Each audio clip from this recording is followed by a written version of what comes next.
தேவனே இன்று என்னை உருமாற்றும். செப்டம்பர் மாதம் 29ஆம் தேதி. ஆவியானவருக்கு உணர்வுள்ள மனிதன். எபேசியர் 4:30. அன்றியும் நீங்கள் மீட்கப்படும் நாளுக்கென்று முத்திரையாக பெற்ற தேவனுடைய பரிசுத்த ஆவியை துக்கப்படுத்தாதிருங்கள். பிரசனத்தை காத்துக்கொள்ள நாம் செலுத்த வேண்டிய விலைக்கிரயம் தேவனுடைய வார்த்தைக்கு கீழ்ப்படிதல். அதுபோல் ஒவ்வொரு தேவ பிள்ளையும் பரிசுத்த ஆவியானவருக்கு எப்பொழுதும் தொடர்ச்சியாய் உணர்வுள்ளவர்களாய் இருப்பதும் அவசியம். தேவ சத்தத்தை எப்படி கேட்க முடியும் என்ற கேள்வி அநேக மக்களிடம் உண்டு.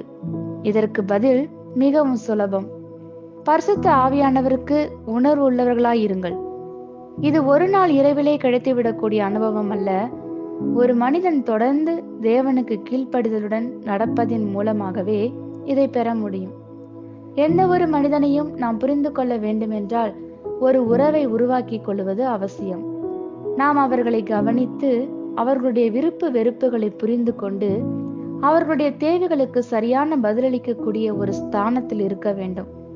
இதை நாம் தொடர்ந்து செய்வதன் மூலம் அந்த நபருக்கு உணர்வுள்ள ஒரு இருதயத்தை நம்மால் உருவாக்கி கொள்ள முடியும். தேவனுக்கும் இது பொருந்தும்.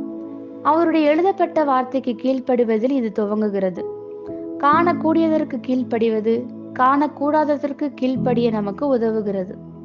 கொஞ்சத்தில் தனக்கு கீழ்ப்படிய மனமில்லாத ஒரு மனிதனிடம் தேவன் தம் வாக்கியங்களை பேசுவதில்லை. 3ஆம் வகுப்பு தேராத ஒரு குழந்தை கல்லூரி தேர்வு எழுத ஆசைப்படுவதின் பலன் என்ன? தொடர்ச்சியான கீழ்ப்படிதல் ஒரு நாள் ஆவியானவரின் உந்துதல்களுக்கு உணர்வுள்ளவர்களாய் மாற்றும். இதற்கு பொறுப்பாய் செயல்படுவதே பரிசுத்தவான்களை உருவாக்கும். ஆமேன். இந்த வார்த்தைகளினால் நீங்கள் ஆசீர்வதிக்கப்பட்டீர்கள் என்று நாங்கள் நம்புகிறோம்.